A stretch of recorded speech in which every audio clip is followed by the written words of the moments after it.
राधे राधे। श्री हरदास। कैसे हो आप सभी लोग? ठाकुर जी की कृपा से बहुत अच्छे हो गए। मेरे ठाकुर जी की कृपा आप सभी पर बनी रहे। और बहुत ही सुंदर सा जंप सूट लेके आई हूँ, आप सभी के साथ शेयर किया है। बिल्कुल सीधी पट्टी के हेल्प से बनाया है मैंने। तो जो भी ठाकुर जी को बनाएं और पहनाएं तो सबसे पहले शुरू से एंड तक वीडियो देखें, उसके बाद ट्राई करें, नहीं तो कन्फ्यूजन रहेगा। और हरियाली तीज पे आप सभी के काम आने वाला है। लाला को सभी बनाएं और पहनाएं।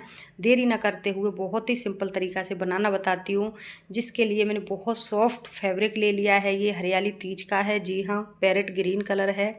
और इसकी लंबाई चौड़ाई मैं आपको बता दूं, इसकी चौड़ाई है 9 इंच और लंबाई है इसकी 16 इंच। जी हाँ, ये 8, 9, 10 नंबर के लाला की पोशाक है। बहुत आराम से आ जाएगी 8, 9, 10 नंबर के। जी हाँ, प्रॉपर मैंने 8 नंबर के लिए बनाई है। और ये ऊपर से यूं करके आधा इंच दबाते हुए ऐसे करके पूरा शुरू से एंड तक दबाऊंगी इसको। जी हाँ, जो कि नीचे की किनारी बन के आएगी जिस पे लेस लगानी होगी। तो ये मैं लगा चुकी हूँ। अब ऊपर का क्या करूँगी, लेफ़्ट और राइट से इतना इतना 1 से 1.5 इंची ये मैं मोड़ रही हूँ ना, ऐसे सिंगल मोड़ा और फिर ये डबल मोड़ा। और यहीं तक, जहाँ तक मैं ये हाथ रख रही हूँ ना, इतना इतना ही मोड़ना है। यहाँ पर सिलाई करनी है, स्टिच करूँगी दोनों साइड से इतना दबाते हुए, दोनों साइड से इतना ही इतना। जी हाँ, क्योंकि हम नेफा बनाएंगे ना, तो नेफा के लिए ये काम देगा। अब मैंने ये सिलाई कर ली है, देख सकते हैं आप, स्टिच हो चुका है। अब क्या करना है ऊपर से, अब ये रेडीमेड मैंने ले ली है डोरी। अब इस डोरी को यूँ रखते हुए इधर उधर मैंने लटकन लगा लिया। ये आप बहुत आसानी से सब लगा लेते हैं। अब ऊपर क्या करना है आप ध्यान से देखिएगा, और बिल्कुल सिंपल तरीके से बनाया है मैंने। अब ये इतना मोड़ते हुए और डोरी को ऊपर की तरफ करते हुए इस तरीके से पूरे पे सिलाई मार लूँगी। जी हाँ, स्टिच पूरा कर लूँगी, यानी नेफा पूरा इसी तरीके से रेडी हो जाएगा। ये देख सकते हो, डोरी नहीं दबनी चाहिए, ये विशेष ध्यान रहे। और मैं आपको डोरी खींच के दिखाती हूँ, बिल्कुल भी नहीं दबी है, देख सकते हैं आप, अपने आप डोरी खींच रही है दोनों साइड से, इधर से भी इधर से भी। डोरी नहीं दबनी चाहिए, नहीं तो बहुत पिनाने में परेशानी होगी। इतना हो चुका है रेडी। अब इससे आगे का बताती हूँ क्या करना है।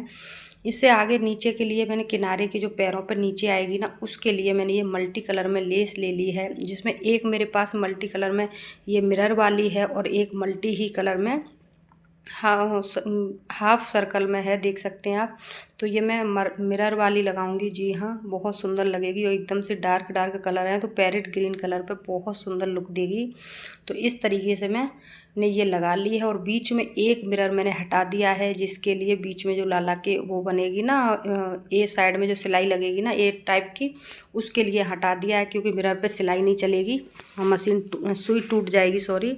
इस वजह से मैंने पहले ही एडवांस में हटा दिया है। और ऊपर नीचे दोनों साइड से सिलाई लगा ली है लेस पर, देख सकते हैं आप। अब इसका क्या करना है, इसको रख दिया है मैंने साइड से। अब चोली का काम रेडी करती हूँ, जिसमें ये फैब्रिक ले लिया है मैंने। और इसकी लंबाई चौड़ाई मैं बताऊँ आपको कितनी है। इसकी लंबाई चौड़ाई है, और ये चोली में ऊपर के लिए है, नीचे का पजामा तैयार हो चुका है जंप सूट के लिए। और ये 4 इंच की चौड़ाई है। जी हाँ, और ये इसकी लंबाई है, अभी दिखाती हूँ आपको, 6 इंच लंबाई है, देख सकते हैं आप, फिक्स 6 इंच लंबाई है और 4 इंच चौड़ाई है। तो इसका अब का क्या करना है मैं बताती हूँ आपको। ये हो गई, इसका फैब्रिक हो गया रेडी। अब इसको इस इसके बाद इसको साइड में रख दिया मैंने। अब इसके बाद क्या किया है, ये मैंने एक लंबा फैब्रिक और लिया है, जिसकी लंबाई है 17 इंच है, क्योंकि ये 8 और 9, 10 नंबर की पोशाक है, इसलिए 17 इंच है। और इसकी चौड़ाई है 4 में थोड़ी सी कम है। इस तरीके से फोल्ड करें और यूँ। और मैं बता दूं, आप केवल 8 नंबर की बना रहे हैं तो 12 से 14 इंच लंबाई रख लें, इसकी कोई दिक्कत नहीं होगी। और ये मैंने वो करके ले ली है, ऐसे करके सिलाई मार ली है, स्टिच कर लिया है। अब मैंने ले ली है ये लेस, जिस पे लगाने के लिए ये लाला के जो मिरर है ना बैक साइड पे चुभेंगे, तो इसके लिए मेरे पास डबल कलर में सेम लुक में डबल लेस है, तो मैं ये वाली लगाऊंगी ऊपर चोली के लिए। इसे लगा के रेडी करूँगी। और आप अगर एक ही लेस से लगा रहे हैं तो वही लगाएं, आप परेशान ना हो कि हम क्या लगाएं फिर, क्योंकि मेरे पास थी इसलिए मैंने यूज कर ली, नहीं होती तो मैं ये ही लगाती मिरर वाली। और पीछे के शायद मिरर हटा देती ताकि लाला के चुभे ना। तो अब ये मैंने ये लगा के यहाँ से स्टिच कर लूँगी। और इस वाली को नहीं लगाऊंगी, क्योंकि आप अगर मैच करेंगे ना तो सेम लग रही है, इसलिए मैंने यूज कर ली है, वैसे नहीं करती मैं भी। अब ये पट्टी मैंने कर ली रेडी चोली के लिए। अब जो फैब्रिक लिया था ना उसको लिया है मैंने, जो इसका पहले मेजरमेंट बताया था जिस फैब्रिक का छोटे वाले का। अब इसको क्या करेंगे, ऐसे करके मैंने फैला लिया है। अब इस पर ये जो पट्टी बनाई थी ना, ये 2 पीसेज में कट कर लिए हैं मैंने। जी हाँ, डबल पीसेज में कट कर लिया है, सेम बराबर करके 2 पीस कर लिए हैं, एक भी छोटा बड़ा नहीं है। तो ये इस तरीके से रख के जो फैब्रिक मैंने मेजरमेंट किया था ना, उस पर एक साइड में इस तरीके से रखते हुए और इस तरीके से जैसे मैं रख रही हूँ सेम इसी तरीके से, एक तरफ से तो ये बंद हो रहा है और एक तरफ से यूँ सिलाई मार यूँ करके जैसे मैं उंगली फिरा रही हूँ ना, ठीक इसी प्रकार स्टिच कर लूँगी। जी हाँ, 2 साइड से स्टिच कर लूँगी, एक यूँ करके और फिर ये जो खुल रहा है इसको ऊपर। बस ध्यान रहे जो अंदर ये बेल्ट फंसाई है ना चोली की, ये दबनी नहीं चाहिए फैब्रिक में, फैब्रिक से अलग रहनी चाहिए जैसे मैं दिखा रही हूँ। ऐसे ही बस 2 साइड से सिलाई मार लें, ऊपर की तरफ ये खुला रहने दें, जो नीचे जा रहा है मल्टी कलर में उसे खुला रहने दें, यानी जितनी मैं उंगली फिरा रही हूँ इतना ही सिलाई कर लें। फिर आगे बताऊंगी। अगर आपको ये तरीका नहीं आ रहा है तो एक न्यू तरीका और बता दूं, अगर ये डिफ़िकल्ट लग रहा है तो इसको सेम यूँ करके रख के डबल पीस में कट कर लें। ये इजी तरीका है, आप दोनों में से कोई सा तरीका अपना सकते हैं। इसको बीच में से कट कर लें। जी हाँ, इसको मैं कट करके भी आपको दिखा रही हूँ और उस तरीके से भी कर सकते थे। अब ये मैंने कट कर लिया है। कट करके थोड़ा सा आसानी से लगेगा आपको, जो नए बना रहे हैं उनको कोई प्रॉब्लम नहीं होगी और जो पहले से जानते हैं वो तो बना लेंगे। तो अब ये कट करके जो मैंने एक पीस नीचे रख लिया, अब एक के ऊपर ये दोनों ऐसे करके ये पट्टियाँ रख ली मैंने चोली की। जी हाँ, इस तरीके से रख ली, बीचा बीच में ही रखनी चाहिए क्योंकि सिलाई लगेगी ना, तो इधर उधर बिल्कुल भी दबनी नहीं चाहिए। अब ये क्या करूँगी, दूसरा जो फैब्रिक है इसको भी ऊपर से एक के ऊपर एक बड़ी आसानी से चारों कुन्ने मिलाते हुए आपस में इस तरीके से रख लूँगी। बहुत ये भी आसान तरीका है, वो भी आसान था अपनी जगह। ये यूँ करके एक सिलाई लगाऊंगी, आप डबल कर लें चाहे सिंगल कर लें, मैं डबल कर लेती हूँ सिलाई। फिर यूँ चलाएंगे एक और एक यूँ चलाएंगे, यानी 3 साइड से इस पर सिलाई लगानी है। उस पर 2 साइड से लगानी थी और इस पर 3 साइड से। इतना करती हूँ, फिर इससे आगे का बताती हूँ क्या करना है। तो ये देख सकते हैं आप, इतना काम मेरा हो गया है जैसे मैंने बताया था वैसे ही। अब इससे आगे इसको करूँगी फोल्ड। बहुत आसानी से ये फोल्ड होगा और बहुत आसानी से आप पूरा वीडियो देखेंगे, स्किप नहीं करेंगे तो बहुत आसानी से समझ आएगा। अब ये फोल्ड कैसे होगा देखें आप, जैसे मैंने सिला था अब इसको नीचे की तरफ खींच देंगे तो बहुत सुंदर सी लाला की चोली बन के तैयार हो जाएगी। जो कि पजामा तो पहले रेडी करके साइड में रख चुके हैं, अब ये ऊपर का लुक रेडी हो रहा है चोली का, जो कि आ गई, जो पजामा आ गया आपके सामने। अब इस पे इसे इस तरीके से रखा जाएगा जिसमें डोरी भी अटैच ना हो और बिल्कुल बीच सेंटर में रखा जाएगा। जी हाँ, जो बीच में बीच में ना इधर उधर कम ज़्यादा नहीं होना चाहिए, फिक्स बीच का सेंटर होना चाहिए। आप चाहें तो मार्कर लगा लें या फिर चॉक कर लें, और मुझे बनाते बनाते आइडिया हो गया है तो मैं ऐसे ही रख लूँगी। और आप नए बना रहे हो तो चॉक कर लें बीच में, ताकि कोई भी प्रॉब्लम ना हो। तो ये इतना रख चुकी हूँ मैं, देख सकते हैं बिल्कुल फिक्स तरीके से मैंने रख लिया है। अब यहीं पे मैं बिल्कुल बीच में, बिल्कुल भी इधर उधर नहीं है, मैंने इंची टेप से नाप भी लिया है। और सिलाई के ऊपर सिलाई लगाएं और साथ में ध्यान रहे डोरी नहीं दबे बिल्कुल भी। जी हाँ, और सिलाई के ऊपर सिलाई लगाएंगे तो थोड़ा ज़्यादा डार्क नहीं लगेगा, मीडियम लगेगा। जैसे कि देख सकते हैं मैंने सिलाई के ऊपर सिलाई लगाई है। इतना काम हो गया है रेडी बहुत आसानी से।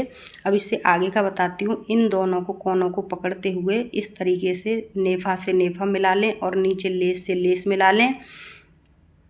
उधर का सेंटर बिल्कुल बीच में ही रहना चाहिए, ये इस तरीके से, और इधर से ये। अब यहाँ पे क्या करेंगे, इधर आप चाहें तो कट लगा लें, क्योंकि मैंने तो वो हटा दिया है ना एक मिरर, तो मेरा तो सही सेंटर हो गया है, मुझे पता चल जाएगी। अगर आपको अंदाज़ा नहीं हो रहा है तो यहाँ थोड़ा सा कोना काट दें लेफ़्ट साइड में, जो बीच सेंटर से बनाया है वहाँ पर। और इससे पहले और भी मैं जंप सूट बता चुकी हूँ, अगर आपको ये ना समझ आए तो दूसरा भी देख सकते हैं।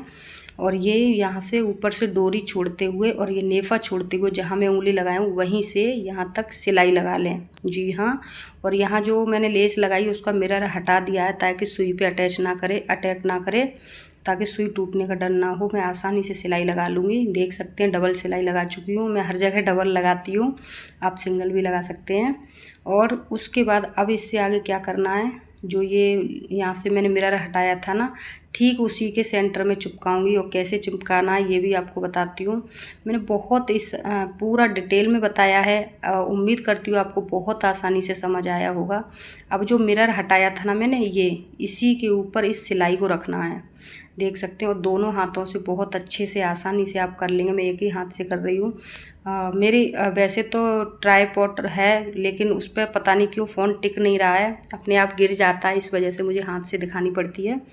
तो उम्मीद करती हूँ आप लोगों की समझ में आ गई होगी। जैसे मैं बताती जाती हूँ वैसे ही बस सिलाई लगाना होता है और कुछ नहीं करना होता।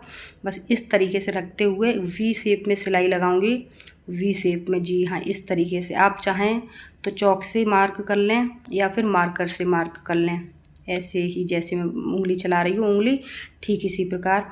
और पूरा अगर जो भी बना रहे हैं देखिए, तो पहले पूरा वीडियो एक बार देख लें, उसके बाद बनाएं, क्योंकि आप साथ का साथ बनाते जाओगे आपके समझ नहीं आएगा और फिर आप कहोगे कि पोशाक बिगड़ गई। और ये मैंने वी शेप में स्टिच कर लिया है, देख सकते हैं बहुत आसानी से।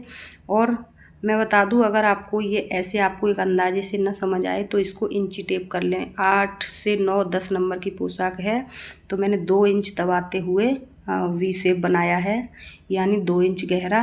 अगर आप पहले ऐसे ही मार्कर कर लेंगे तो उसी पे आसानी से स्टिच हो जाएगा। इतना है, 2 इंच गहरा है। अगर 5 से 6 नंबर बना रहे हैं तो आप 1 ही इंच रखें, और मेरा 8 9 10 नंबर का इसलिए 2 इंच गहरा हो गया है। अब इसको क्या करेंगे, जितना मैंने ये सिलाई लगाया है ना, इस सिलाई को छोड़ते हुए इसके अंदर का जो एक्स्ट्रा पार्ट है इस सबको कैंची से कट कर दूंगी। जी हाँ, थोड़ा थोड़ा सिलाई बचाते हुए, ताकि सिलाई खुले ना। और डबल सिलाई लगाती हूँ मैं, ये वी शेप में भी मैंने डबल सिलाई लगाई है और ये कर दिया कट। अब इसको कर लूँगी बहुत आसानी से ओपन, जो देख सकते हैं आप। बहुत सिंपल सी पोशाक बातों ही बातों में कितनी प्यारी बन के तैयार हुई है। अब ये बन गई है, चोली भी बन गई है, पजामा भी बन गया है, पूरी तरीके से कैसे ये हो गई है रेडी। तो अब इसको रखती हूँ साइड से। अब बनाती हूँ पगड़ी बहुत आसानी से। जी हाँ, पगड़ी भी बिल्कुल सिंपल तरीके से बनेगी, वो भी सीधी पट्टी की हेल्प से। तो अब इसको रखते हैं साइड में और पगड़ी का फैब्रिक लेते हैं, जिसके लिए ये मैंने पगड़ी के लिए फैब्रिक ले लिया है 12 इंच में, थोड़ा सा कम है लंबाई में। आप 12 ले लें, 11 ले लें तो भी चल जाएगा, क्योंकि एक्स्ट्रा कट ही जाता है पगड़ी का। और इसकी चौड़ाई ले ली है मैंने 5 इंच। जी हाँ, अब इसको इसी में का मैंने सेम पीस लिया है, अभी दिखाऊंगी आगे आपको। एक इसी इतनी लंबाई चौड़ाई का मतलब डबल पीस ले लिया। कारण क्या है, जो मैंने पहले पोशाक बनाई थी ना, उनका ये जैसे पोशाक पहले बनाई थी ना, तो इसका सिल्की में फैब्रिक था, तो ये डबल में ही खूब बेस अच्छा सा हो गया था इसका। पर ये बहुत सॉफ्ट फैब्रिक है ना, तो इसमें ये सेम पीस मैंने ले लिए, जैसे कि अभी बताए थे, डबल लंबाई चौड़ाई बराबर ले ली है। तो इन दोनों को एक साथ रख के और इस तरीके से डबल करके, यूँ इस तरीके से मैं दिखा रही हूँ आपको। इस तरीके से 3 साइड सिलाई लगा लूँगी, सॉरी 2 साइड, क्योंकि एक साइड से हमें ओपन करना होगा। यूँ बस जैसे मैंने उंगली चलाई है ठीक उसी प्रकार आप देख सकते हैं सिलाई लगा ली है मैंने। दोनों फैब्रिक को रखते हुए लगाई है, तो 4th लेयर हो गए हमारे। जी हाँ, 4 लेयर हो गए अगर आप काउंट करोगे तो। और फिर उसको कर लिया ओपन। और ये मैंने जैसे इस पर वाइट लेस लगी है इस पगड़ी पे, तैसे ही इस मल्टी कलर की लेस को भी लगाऊंगी, जो कि आप देख रहे हैं मिरर वाली। एक अब इस पर लेस कैसे लगेगी पगड़ी के लिए, एक साइड से लगेगी यूँ करके, ऐसे शुरू होगी लगना और फिर यूँ लंबी लंबी जाएगी इधर से, यानी 2 साइड से लगेगी। और मैं सबसे बढ़िया पगड़ी का मेजरमेंट रखती हूँ लाला के सिर पे रख के। जी हाँ, पगड़ी का मेजरमेंट मुझे इंच टेप से समझ नहीं आता है, तो पहले की जो पगड़ी बनाई थी वो मैंने विदाउट हेयर के लगाती हूँ, इसलिए वो विदाउट हेयर के लगाई थी। तो ये वाली मैं विद हेयर के लगाऊंगी, क्योंकि भाई फैंसी पोशाक है, फैंसी टाइम पे लाला पहनेगा तो हेयर भी लगाएगा। तो इसको मैं थोड़ी सी लूज रखूँगी मेजरमेंट से, थोड़ी सी लूज, तो लाला के हेयर बहुत आराम से आ जाएंगे। और जो पोशाक पहने बैठा है इसकी जो पगड़ी है वो विदाउट हेयर के लगती है, जब भी आपने देखी होगी तो। इस तरीके से तिरछी ले जाते हुए, जैसे मैं रख रही हूँ ना, ठीक इसी प्रकार से तिरछी ले जाते हुए, या फिर आप ग्लू कर लें ग्लू गन से, या फिर यहीं से सुई धागा से स्टिच कर लें। मशीन इस पर नहीं चलेगी क्योंकि मिरर हैं। अब ये इतना एक्स्ट्रा था, चाहे आप यूँ करके दबा दें या फिर इसे कट कर दें 2 मिरर की लेस को और फैब्रिक को भी, या फिर दबा दें। मैंने दबा दिया है बहुत आसानी से और मेरी दोनों चीज़ें रेडी हो गई हैं, पगड़ी और पाजामा चोली। तो मैं अब आ गई हूँ लाला को पहनाने। जो लाला पहले से पहने बैठा है सेम उसका भी यही तरीका है बनाने का जो मैंने आज बनाया है। तो आप उसको भी बना सकते हैं, किसी भी फैब्रिक में किसी भी कलर में बना सकते हैं। बनाने का तरीका सेम ही रहेगा। कोई ऐसा ना सोचें कि ग्रीन में ही बनाएं या फिर मल्टी कलर की लेस में। जैसी आपके पास लेस अवेलेबल हो, जैसी आपके पास फैब्रिक हो, उस तरीके से बना सकते हैं। और पीछे की तरफ ले जाके ऐसे बहुत आसानी से इन कर दें। और ये जो लेस मैंने मिरर वाली इसलिए नहीं लगाई थी, जो पीछे लेस जा रही है ना, इसमें अगर मिरर लगे रह जाते ना तो लाला के चुभते, और ये वाली अब नहीं चुभेगी। और बहुत आसानी से इस तरीके से कर दें लाला को सेट। और देख सकते हैं अब पहनाऊंगी पगड़ी। और मैंने पहले ही बता दिया था पगड़ी इसीलिए लूज रखी थी ताकि अब की बार लाला को विद हेयर के पहना पाऊँ। और बहुत सुंदर देख सकते हैं लाला कितना प्यारा लग रहा है। और मैं पहले ही बता चुकी हूँ कैमरे में तो 25% प्यारा लगता है, उससे और 75% रियल में प्यारा है। तो सोचो कितना प्यारा होगा मेरा लाला। और बहुत सुंदर लगता है। अभी तो मैंने केवल ईयरिंग पहनाए हैं, बाकी का लाला बंसी पहनेगा, मोर पंखी धारण करेगा। पूरे श्रृंगार में लाला कितना प्यारा लगेगा। उम्मीद करती हूँ मेरे लाला की पोशाक आपको बहुत पसंद आई होगी। तो ज़्यादा से ज़्यादा शेयर करें, लाइक करें, कमेंट करना ना भूलें। और चैनल पर जो भी नए जुड़ते हैं चैनल को सब्सक्राइब के साथ साथ बेल आइकन प्रेस ज़रूर करें। और इसी के साथ साथ वीडियो को करती हूँ एंड। और आप सभी को हरियाली तीज की एडवांस में बहुत बहुत बहुत सारी ढेरों शुभकामनाएं। और अपने घर पर सभी लालाओं को, छोटे हों या बड़े, सभी को बहुत सुंदर सुंदर पोशाकें बनाएं लाला की। और भी वीडियो देखते रहें फैंसी पोशाक की, सिंपल पोशाक की। और वीडियो पूरी देखने के लिए, एंड तक देखने के लिए बहुत बहुत धन्यवाद। और मिलती हूँ नेक्स्ट वीडियो में, तब तक के लिए राधे राधे, हरे कृष्णा। आप सभी अपने लालाओं का ध्यान रखें। हरि बोल।